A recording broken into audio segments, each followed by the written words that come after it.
Jeffrey Epstein గురించి మనం వీడియోలు చేసాం. మనం ఎప్స్టీన్ ఐలాండ్లో ఏం జరిగిందో, ఆడపిల్లల్ని వాళ్ళు ఎలా తీసుకొచ్చారో ఇదంతా అందరికీ తెలిసిన విషయాలే. కానీ ఇవాళ let us speak about Indian link. ఏది ఇండియన్ లింక్ అంటే నరేంద్ర మోదీ గారి పేరు ఎలా వచ్చిందో, అనిల్ అంబానీ పేరు ఎలా వచ్చిందో, లేదా హర్దీప్ సింగ్ పూరి గారి పేరు ఎలా వచ్చిందో కాదు. ఇవన్నీ అందరికీ తెలిసిందే. మనం కూడా వీడియో చేసి మాట్లాడాం దాని గురించి. Billionaires, tech moguls, and now even India's Prime Minister Narendra Modi. Yes, his name is mentioned in the files, but ఇక్కడ నేను మాట్లాడాలనుకున్న పాయింట్ ఏంటో తెలుసా? ఈ ఆడపిల్లలు ఎవరైతే ఉన్నారో, ఎవరైతే విక్టిమ్స్ ఉన్నారో వాళ్ళని అమెరికన్ గవర్నమెంట్ రీచ్ అయినట్టు మనకు తెలిసిందే. ఇన్ఫాక్ట్ 30 లక్షల పేజీలు బయటకు వచ్చాయి. 3 million. The US Justice Department released millions of documents related to the late financier and convicted Jeffrey Epstein. బయటికి రాకుండా ఇంకో 3 million ఉన్నాయి, అది వేరే విషయంలేండి. బట్ వచ్చిన 3 million పేజెస్లో ఒకానొక డాక్యుమెంట్లో ఇద్దరు వ్యక్తులు ఎక్స్చేంజ్ చేసుకున్న మెయిల్లో ఒక ఇండియన్ గర్ల్ గురించి ఉంది, ఒక భారతీయ స్త్రీ. Newly released documents from the Jeffrey Epstein files have revealed that an Indian girl was among the victims of the convicted, according to అదే కాంటెక్స్లో ఉంది. ఎలా ఉంది ఇవాళ మనం మాట్లాడుకోవాల్సిన విషయం అది. ఆ రోజు January 13, 2020 మాట అది. ఎప్స్టీన్ రాయలేదు ఈ మెయిల్. ఎప్స్టీన్కి సంబంధించిన వాళ్ళు ఉంటారు కదా, ఈ ఇన్వెస్టిగేషన్ ఆఫీసర్స్, ఆ వ్యక్తి చచ్చిపోయిన తర్వాత వాళ్ళు ఒక మెయిల్ ఒకటి రాసుకున్నారు. ఒకటి ఏంటది, పలానా ఒక అమ్మాయి పేరు పూర్తిగా రిడాక్ట్ అయిపోయిందిలేండి. ఎందుకంటే నేను ఈ మాట ఎందుకు స్పెసిఫిక్గా చెప్తానంటే, రిడాక్షన్ అంటే ఏంటంటే ఎవరైతే విక్టిమ్స్ ఉన్నారో, మీకు సింపుల్గా అందరికీ అర్థమయ్యే భాషలో చెప్పాలనుకుంటే, ఏదైనా ఒక అత్యాచారం ఆడపిల్లల మీద జరిగితే, మానభంగం జరిగితే విక్టిమ్ పేరు మనం బయట పెట్టాం కదా, ఫోటోలన్నీ మనం బ్లర్ చేస్తాం. ఎవరైతే అక్యూజ్డ్ ఉన్నాడో వాళ్ళ పేర్లు బయటకు వస్తుంటాయి. అగైన్ సబ్జెక్ట్ టు లా. ఇలా విక్టిమ్ పేర్లని సేవ్ చేద్దాం అనుకునే ప్రయత్నమే ఈ రిడాక్షన్. ఈ రిడాక్షన్లో చాలా వరకు పేర్లు రిడాక్ట్ అయినాయి. అంతకు 10 పేర్లు రిడాక్ట్ అవ్వకుండా బయటకు వచ్చేసినాయి. ఇన్ఫాక్ట్ దీన్ని ఏమంటారంటే, ఎవరైతే పెద్ద వాళ్ళు ఉన్నారో మా పేర్లు మీరు బయట వేస్తారా, మీ జీవితాలు మేము బయట పెడతామని చెప్పి వాళ్ళు చేసినట్టు అనిపించింది. అది అంత అన్ప్రొఫెషనల్గా బయటకు వచ్చిన ఈ ఎప్స్టీన్ ఫైల్స్. ఎనీవేస్ మన మ్యాటర్లోకి వస్తే, ఈ పర్టికులర్ అమ్మాయి పేరు కానీ ఊరు కానీ ఎక్కడి నుంచి వచ్చిందో ఏం చేసిందో ఇది బయటకు లేదు. కానీ ఈ అమ్మాయి ఎప్స్టీన్ ఫైల్స్లో ఇన్వాల్వ్ అయ్యి ఉంది. భారతదేశానికి సంబంధించిన అమ్మాయి. ప్రస్తుతానికి భారతదేశంలో ఉంది కాబట్టి ఆవిడకి సంబంధించిన ఎటువంటి డీటెయిల్స్ మాకు ఇచ్చిన వెంటనే అమెరికన్ ఎంబసీ ఏదైతే భారతదేశంలో ఉందో, ముంబైలో ఉంది, చెన్నైలో ఉంది. యూఎస్ వీసాకి వెళ్ళినప్పుడు గుర్తు నాకు, చెన్నైలో ఒక ఇంటి దగ్గర ఉంటుంది, ముంబైలో కూడా చాలా ప్రైమ్ ఏరియాలో ఎక్కడ ఉంది. ఎనీవేస్ పాయింట్ మాట్లాడాల్సి వస్తే, వాళ్ళతో మాట్లాడి మరి మేము అమ్మాయి డీటెయిల్స్ని, ఆ పేరు ఊరిని ఎక్కడ లొకేషన్ మేము బయటికి తీసుకొస్తాం. వన్స్ బయటికి తీసుకొచ్చిన తర్వాత చేయాల్సిన విషయాలు చేయాలి అని మెయిల్లో రాస్తుంది. ఇప్పుడు ఎవరికైనా చదివే వాళ్ళకి ఒక డౌట్ ఖచ్చితంగా వస్తుంది, ఏంటి ఎందుకు 2020కి జెఫ్రీ ఎప్స్టీన్ అనే వ్యక్తి భూమి మీద లేడు. ఆ వ్యక్తి చేసిన అరాచకాలు వాటి వీడియోలో మనం మాడదాం. బట్ స్టిల్ భూమి మీద ఆ టైం చనిపోయి ఒక 6 నెలలు అయిపోయింది. దాని తర్వాత మళ్ళీ ఏంటిది అంటే, ఎవరెవరైతే విక్టిమ్స్ ఉన్నారో, ఆడపిల్లల ప్రపంచంలో ఎక్కడైనా ఉండనివ్వండి, ఎప్స్టీన్ అనే వ్యక్తికి సంబంధించిన ఆస్తులు ఉంటాయి కదా, దాన్ని లిక్విడేట్ చేసి నష్టపరిహారం కింద ఇచ్చే ప్రక్రియలో ఇలా ఒక భారతదేశపు స్త్రీకి కూడా వాళ్ళు అప్రోచ్ అయ్యారు. ఎందుకంటే వాళ్ళు మ్యానిపులేట్ చేసి, ఎక్స్ప్లాయిట్ చేసి లాగేసిన ఆడపిల్లలు ప్రపంచవ్యాప్తంగా ఆడపిల్లలు ఉన్నారు కదా, వాళ్ళు కోడ్ నేమ్స్ ఇచ్చి మాడుకునే వాళ్ళంట. Pizza and grape juice for today అని మెయిల్ వస్తే, ఎందుకంటే ఇలాంటి పేరు కొన్ని 100 సార్లు ఉంది ఎప్స్టీన్ ఫైల్స్లో, 100 కాదు 1000 సార్లు. లేదు నాకు ఇండియన్ చిప్స్ కావాలి, లేదా నాకు పలానా చైనీస్ మంచూరియా కావాలి. ఇవేంటి ఫుడ్ ఐటమ్స్ అనుకుంటున్నారా? కోడ్ నేమ్స్ ఇవి, ఏ నేషనాలిటీ అని సంబంధించి. సో వాళ్ళకి ప్రతి నేషనాలిటీకి వాళ్ళకి లింక్ ఉంది, వాళ్ళు ఎక్స్ప్లోర్ చేశారు, తీసుకొచ్చారు. కాబట్టి అందులో భారతీయ నారి కూడా ఉంది. ఆ అమ్మాయి కోసం ఆ టైంలో ఒక హంట్ జరిగింది. ఆ పర్టికులర్ మెయిలే ఇది జస్ట్ మీకు చెప్పడానికి రీజన్ ఏంటంటే, దీని సివియారిటీ మీకు ఏంటో అర్థం కావాలని. ఇది ప్రపంచంలో ఏ మూలని వదలలేదు ఈ పర్టికులర్ ర్యాకెట్. అందుకని దీని గురించి మనం విస్తారంగా మాట్లాడాలి. అండ్ మోస్ట్ ఇంపార్టెంట్లీ, దీని గ్రావిటీ ఇంకా ప్రస్తుతానికి ఎవరికి అర్థం కాకపోతే, let me కేటగారికల్లీ give you 20-25 points. ఎందుకంటే జెఫ్రీ ఎప్స్టీన్ పలానా 100 ర్యాకెట్స్ ఏదో ర్యాకెట్ అనే డౌట్ మీకు వస్తే, ఈ వీడియో దాన్ని క్లియర్ చేసేస్తుంది. ఆ వ్యక్తి ఎందుకు అంత నీచుడో చెప్పడానికి 20 పాయింట్స్ నేను చెప్తా, 20 పాయింట్స్. దీని గురించి ఇంకా మాట్లాడాల్సిన దానికి కారణం ఏంటో తెలుసా? రిడాక్ట్ చేయాల్సింది పెద్ద high ranking officials, top brass people, celebrities, pilots, వీళ్ళు యాక్టర్స్, వీళ్ళ పేర్లు కాదు. విక్టిమ్ పేర్లు రిడాక్ట్ చేయాలి, వాళ్ళ పేర్లు బయటికి రావాలి ఎవరైనా తప్పు చేసి ఉంటే. Let's talk about the gravity. And ఇలాంటి వీడియోస్ నా సైడ్ నుంచి మీకు రోజుకోటి వస్తుంది, ఎవ్రీ సింగిల్ డే.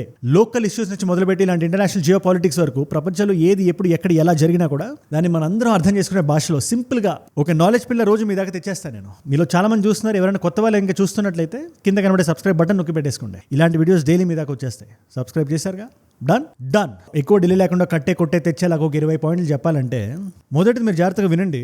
ఇది ప్రపంచవ్యాప్తంగా ఉండే ఒక డిసీజ్. ఇది నేను చాలాసార్లు విన్నాను. ఇలాగా ఆడపిల్లల్ని పిలిచేటప్పుడు ఆవిడ లేదా హీ షీ అనే ఒక మన టర్మ్స్ వాడుతుంటాం తెలుగులో, ఆవిడ అతను అని చెప్పి, మగ ఆడకి డిఫరెన్స్ చేయడానికి. అది ఆర్ ఇట్ అంటే వస్తువు. అది అంటే ప్రాణం లోపల ప్రాణం లేకుండా జస్ట్ ఒక కుర్చీ, లేదా ఇలాంటి మైక్, లేదా ఇలాంటి సెల్ ఫోన్, వీటికి మనం వాడేది ఇట్ అని వాడతాం మనం. ఇదే ఇట్ని ఒక ఆడపిల్లకి వాడితే ఎలా ఉంటుంది, లేదా ఆడపిల్లలు వస్తుంటే అవి వస్తున్నాయి వాటికి అలా చెప్తేనే అర్థం అవుతుంది. ఇలాంటి పదజాలను నేను విన్నాను కాబట్టి చెప్తున్నాను. ఇదే పదజాలను జెఫ్రీ ఎప్స్టైన్ లాంటి వ్యక్తి మనస్తత్వంలో కూడా ఉంది. నేను ఏదైనా చెప్తే మీరు జాగ్రత్తగా వినండి. ఏదైనా ఒక చినుకుతోనే ఒక గాలి వాననే వస్తుంది. ఇలాంటి మైండ్ సెట్ మీకు ఉన్నా, లేదా మీకు తెలిసిన వాళ్ళు ఎవరికైనా ఉన్నా కూడా వాళ్ళని కన్ఫ్రంట్ చేయండి. ఆడపిల్లల్ని తీసి మాట్లాడే అంత స్థాయికి మనం దిగజారకూడదు.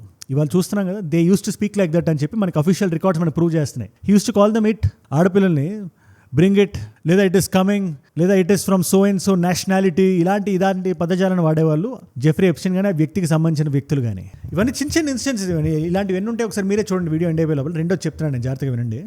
2019 ఎప్స్టైన్ అనే వ్యక్తి పోయిన తర్వాత ఒక ఇన్వెస్టిగేషన్ మొదలైంది కదా. ఆ ఇన్వెస్టిగేషన్లో పలానా చాలా చాలా చాలా చాలా విట్నెస్ టెస్టిమోనీస్ తీసుకున్నారు. ఎవరెవరైతే ఇబ్బంది పడ్డారో, లేదా ఎవరెవరైతే చూసారో ప్రత్యక్షంగా కానీ పరోక్షంగా కానీ గమనించిన వ్యక్తులు ఉంటారు కదా, వాళ్ళ పాయింట్ ఆఫ్ వ్యూ నుంచి చూస్తే ఒక వ్యక్తి బోట్ రిచువలిస్టిక్ సాక్రిఫైస్ అని చెప్పి అది చేశారని చెప్పాడు. ఏంటి అంటే మనుషుల ప్రాణాలు తీయడం నీటి మధ్యలో నేను చూశానని చెప్పి ఒక ఐ విట్నెస్ టెస్టిమోనీ. ఇది నిజంగా బయటకు వచ్చి ప్రూవ్ అవ్వలేదు, కానీ వాళ్ళు ఎంత సీక్రెట్గా ఉన్నారో మనకు తెలుసు కదా. ఇది కొత్తగా జరగలేదు అంటే నమ్మాలా నమ్మకూడదు అనే ఒక సందిగ్ధ స్థితి కూడా అవసరం లేదని చెప్పి నా ఫీలింగ్. తర్వాత మూడోది క్యారియనా షులియాక్ అని చెప్పి గర్ల్ ఫ్రెండ్, ఎవరు జెఫ్రీ ఎప్స్టైన్ చచ్చిపోయినప్పుడు ఆ వ్యక్తి గర్ల్ ఫ్రెండ్. ఇన్హెరిటెన్స్ ఎంత రాసి ఉంటాడు అనుకుంటున్నారు మీరు? చిన్న వైల్డ్ గెస్ చేయండి ఒకసారి, జస్ట్ ఒకసారి కళ్ళు మూసుకొని ఇదే అమౌంట్ అని చెప్పి మీరు అనుకోండి. నేను చెప్పనా, ఒక 1000 కోట్లు లాస్ట్ ఒక ఆడపిల్లకి రాశాడు. Medical college student. ఇప్పుడు అమ్మాయికి ఎందుకు రాశాడు, ఎలా రాశాడు, అమ్మాయి దాన్ని ఎలా వాడుకుంటుందో మనకు సమాధానం చెప్తుంది. అది మన ఫ్యూచర్లో తెలుస్తుంది. ఒక ఆడపిల్లకి 1000 కోట్లు జస్ట్ అలా రాసి ఇచ్చాడంటే ఆస్తి, ఎంత ఆస్తి సంపాదించుంటాడో మీ ఊహకు వదిలేస్తున్నాను నేను. నెక్స్ట్ 4వది, మనోడికి టైం ట్రావెలింగ్ మీద కూడా ఇంట్రెస్ట్ ఉంది. చాలా మంది డబ్బులు సంపాదించిన తర్వాత, ఎంత డబ్బులు సంపాదించి దాని తర్వాత అన్ని కావాల్సినవన్నీ కొనేసుకున్న లగ్జరీస్ అన్ని కొనేసుకుంటారు కదా, పై నుంచి కింద వరకు అన్నీ ఉంటాయి. మదం ఎక్కడ దాకా ఎక్కుతుంది అంటే ఆడపిల్లల్ని ఎట్లా పడితే అట్లా మాట్లాడి చేసిన తప్పులు కనబడకుండా కళ్ళు మూసుకుపోయి ఉండే స్టేజ్కి ఎదిగిన తర్వాత కో కరిక్యులర్ యాక్టివిటీస్ మీద ఇంట్రెస్ట్ వస్తుంది. వైవిధ్యభరితంగా ఏదైనా చేద్దాం అనుకుంటుంటారు. అలాగే ఈ ఎప్స్టైన్ అనే వ్యక్తి టైం ట్రావెల్ చేద్దాం, పాస్ట్లోకి వెళ్దాం, ఫ్యూచర్లోకి వెళ్దాం అనే ఒక థాట్లో ఉండేవాడంట. అంతేకాదు నెక్స్ట్ పాయింట్, ఈ బ్రైన్ జాన్సన్ మీద మనం వీడియో చేసాం. ఆ వ్యక్తి మీకు గుర్తుండే ఉంటాడా? He's very famous. ఆయనకి యూట్యూబ్ ఛానల్ కూడా ఉంది. He has a very very very strong will. లేదు మనం 150-200 ఇయర్స్ దాకా బ్రతకాలని చెప్పి బాడీని ఒక సైంటిఫిక్ ఎక్విప్మెంట్ లో పెట్టుకొని ఆయన ఎక్స్పెరిమెంట్లు గట్రా చేస్తుంటాడు. పొద్దున్న నుంచి నైట్ వరకు ప్రతి ఒక్క విషయం మెజర్డ్ ఉంటుంది. ఎంతసేపు పడుకుంటున్నాడు, ఏం చేస్తున్నాడు, ఏం తింటున్నాడు, ఏం తాగుతున్నాడు, ప్రతి ఒక్కటి. అంటే ఆ స్కేల్కి జెఫ్రీ ఎప్స్టైన్ వెళ్ళలేదేమో కానీ, నేనెందుకని 70 సంవత్సరాల వరకే బ్రతకాలి, 80 సంవత్సరాల వరకే బ్రతకాలి, ఈ కార్యక్రమాలన్నీ చేయడానికి 150 ఇయర్స్ వరకు బ్రతకొచ్చు కదా, 200 ఇయర్స్ వరకు బ్రతకొచ్చు కదా అని చెప్పి ఎక్స్పెరిమెంటేషన్ గట్రా చేసేవాడంట. నేను అక్కడితో ఆగల, చాలా వరకు ఇన్వెస్ట్మెంట్ కూడా వెళ్ళింది. అండ్ అఫీషియల్ గా జెఫ్రీ ఎప్స్టైన్ అనే వ్యక్తికి పిల్లలు లేరు ఆన్ రికార్డ్, కానీ ఒక ఇల్లు పెట్టుకొని అందులో ఒక 20 మంది ఆడపిల్లల్ని పెట్టుకొని, మీరు నంబర్ నేను చెప్తే కొంచెం మీరు వ్యూవర్ డిస్క్రిప్షన్ ఇస్ అడ్వైజ్డ్. ఈ కోళ్ల ఫార్మ్లు ఉంటాయి కదా, లేదా పశువుల్ని మనం ఎలా అయితే స్ట్రైట్గా పెడుతుంటాం అలా ఆడపిల్లల్ని పెట్టి ఒక బేబీస్ ఫ్యాక్టరీ కింద చేద్దాం నా ఇల్లు అని చెప్పి డిస్కషన్స్ నడిచాయని చెప్పి అవే ఎప్స్టైన్ ఫైల్స్లో ఉన్నాయి. చిన్న పిల్లల మీద ఎంపతి ఉందా అని లేదా అనే విషయాన్ని మనం పక్కన పెడితే ఇంత క్లినికల్గా చూసేవాడు ఆ మనిషి. అండ్ ఇది కూడా కొంచెం ఇబ్బందికరంగా ఉంటుంది. నెక్స్ట్ పాయింట్ కూడా, ఇది అగైన్ ఒక ఫిల్మ్ మేకర్, చాలా ప్రఖ్యాతగాంచిన ఫిల్మ్ మేకర్, పేరు రిడాక్ట్ అయిపోయి ఉంది ఇవే ఫైల్స్ నుంచి ఉంటే నేను చెప్పేవాడిని. చాలా పెద్ద ఫిల్మ్ మేకర్, అమెరికాకి సంబంధించి ఎప్స్టైన్కి అడిగాడంట, మీకు బేబీస్ కావాలా, మీకు ఆఫ్రికా నుంచి తెప్పిస్తాను నేను, మగవాళ్ళు కావాలా ఆడ బేబీస్ కావాలని చెప్పి అడిగాడంట. అది ఏం చేయడానికో అనే థాట్ కూడా నేను ఎదలుచుకోవట్లేదు. కానీ తర్వాత ఎప్స్టైన్ చచ్చిపోయిన తర్వాత పోలీసులు ఆ వ్యక్తి దగ్గరికి వెళ్ళి నిలదీసిన తర్వాత, ఇది నువ్వు నిజంగానే అడిగావని అడిగితే ఏదో జోక్గా అడిగా నేను, దీంట్లో పెద్ద సీరియస్నెస్ లేదని చెప్పి ఆ ఫిల్మ్ మేకర్ అన్నాడు. ఇప్పుడు దీని మీద మీరే ఉంటారు నాకు కింద రాయండి, కింద కామెంట్స్ లో. అంటే ఏది పడితే అది మాట లాస్ట్ లో జోక్ అని రాసాడు, ఎంత సింపుల్ అయిపోయింది. నెక్స్ట్ పాయింట్ ఇంకా డిస్టర్బింగ్ ఉంటుంది. మీరు కావాలంటే కొంచెం టైం స్టాంప్స్ లో పుష్ చేసుకోండి if you don't want to listen to this. ఒక 1 minute ఫార్వర్డ్ వెళ్ళిపోండి. మీరు మనుషులు తింటుంటారు కదా, క్యానిబలిజం అని వస్తుంటుంది వర్డ్. అది ఆ పదం ఎప్స్టైన్ ఫైల్స్ లో 20 సార్లు మెన్షన్ అయి ఉంది. అది యాదృచ్ఛికం కాదు, అది ఏది కాదు అది. అండ్ చిన్న పిల్లల్ని బేబీస్ని తినేవాడు అని చెప్పి కూడా రాసేవాళ్ళు అందులో. ఇది చెప్పడానికి ఏదోలా ఉంది. I don't want to dwell too much into this, but it is what it is. అదైతే ఉంది అందులో. దీని ప్రస్తావన ఎప్స్టైన్ ఫైల్స్ లో ఉందనే విషయాన్ని మీ ముందు పెడదాం అనుకున్నాను అంతే. తర్వాత ఎప్స్టైన్ ఐలాండ్ లో అంట ఒక ట్రాప్ డోర్ ఉంటుందంట. అంటే సంహవ్ ఎవరైనా బయటికి పంపించేయాలి, లేదు ఇక్కడ చూడకూడదు ఏదైనా చూసినా, చెప్పకూడదు ఏదైనా చెప్పినా, ఏదైనా లోపల ఏదైనా స్పై ఉన్నాడని తెలిసినా కూడా ఆ డోర్లో వేస్తే డైరెక్ట్గా సీకి వెళ్ళే లాంటి కనెక్షన్ ఉందంట, డైరెక్ట్గా వాటర్కి వెళ్ళే లాంటి కనెక్షన్. మరి కట్టడానికి 4 years పట్టి తీసుకొని నీట్గా కాంక్రీట్ వాల్స్ ఉన్న సైజ్ కన్నా డబుల్ సైజ్ వేసుకొని హరికేన్ ప్రూఫ్ రూఫింగ్ వేసి ఇదేసి అదేసి గోల్ఫ్ కోర్సులు, టెన్నిస్ కోర్టులు, ఇది హెలిప్యాడ్లు ఇవన్నీ పెట్టి ఇలాంటి ట్రాపింగ్ డోర్ కూడా ఉంటుందా అంటే దాని మీద నాకు డౌట్ లేదు, ఖచ్చితంగా ఉంటుంది అలాంటిది లోపల. అండ్ బై ద వే అసలు విషయం చెప్పడం మర్చిపోయింది. దాని ఫ్రెండ్స్ ఉంటారు కదా మెయిల్ ఎక్స్చేంజెస్లో, సేటన్ అంటారు కదా, నువ్వు సేటనా అని చెప్పి అడిగేవాళ్ళంట. ఏదైనా కొంచెం ఫన్నీగా కానీ, లేకపోతే ఏదైనా కోపం వచ్చినా కానీ, లేదా ఏదైనా ఒక భావోద్వేగానికి గురైనా కానీ, నువ్వు సేటను అని అడిగితే దానికి సమాధానం డైరెక్ట్గా చెప్పకుండా నేను సేటన్ని కాదేమో కానీ ఆ సేటన్కి అడ్వైజ్ ఇచ్చేవాడిని, ఆ సేటన్కి చూపు నేను ఇది అని అది అని చెప్పి ఏదో చెప్పేవాడు. అంటే ఎంత ఈవిల్ ఈ మనిషో మీకు చెప్పడానికి ఒక చిన్న ఎగ్జాంపుల్, చూచా ఎగ్జాంపుల్ ఇది. నెక్స్ట్ ఈ క్వీన్ ఎలిజబెత్ ఉంది కదా, ఈవిడ్ని కలవాలని చెప్పి తెగ ప్రయత్నించాడంట తన లైఫ్ టైం అంతా. ఎందుకు I tell you, Jeffrey Epstein పని ఏంటి సింపుల్గా అందరికీ అర్థమయ్యేలా చెప్పాలంటే, పెద్ద పెద్ద వాళ్ళందరినీ సర్కిల్లో పాకెట్లో పెట్టేసుకొని వాళ్ళని రకరకాల పొజిషన్స్లో కూర్చోపెట్టి ఆ పొజిషన్స్లో ఫోటోలు కొట్టిన ఫోటోల్ని చూపించి పలానా పని నాకు చేయమని అడగడం, కానీ జియో పొలిటికల్ అఫైర్స్ చిన్న చిన్న విషయాలు కాదు, డబ్బులు ఇవ్వు, ఎక్స్టార్షన్ అవి కాదు, లేదా మీ అసెట్స్ని నేను చూస్తానని చెప్పి చెప్పడం కానీ, క్లయింట్ లిస్ట్లో చేర్చేసుకోవడం కానీ ఇలాంటి విషయాలు చేసేవాడు. సో ఇలాంటివి చేసేటప్పుడు ఒక పెద్ద లెవరేజ్ ఆ వ్యక్తికి ఎక్కడ వస్తుంది? క్వీన్ ఆఫ్ ఇంగ్లాండ్ మనకు తోడుగా ఉంటే ఖచ్చితంగా వస్తుంది అనుకుని ఉంటాడుగా. ఆ థాట్తోనే వెళ్ళి తెగ ప్రయత్నించాడు. ఏ రోజు అఫీషియల్గా కానీ అన్అఫీషియల్గా కానీ క్వీన్ ఎలిజబెత్ ఈ వ్యక్తిని కలవలేదు. నెక్స్ట్ ఈ ట్రంప్ అనే వ్యక్తి పేరు ప్రస్తావన 10 లక్షల సార్లు ఉంది ఈ ఎప్స్టీన్ ఫైల్స్లో. మీరు విన్నది కరెక్టే, 10 లక్షల సార్లు, 1 మిలియన్ టైమ్స్.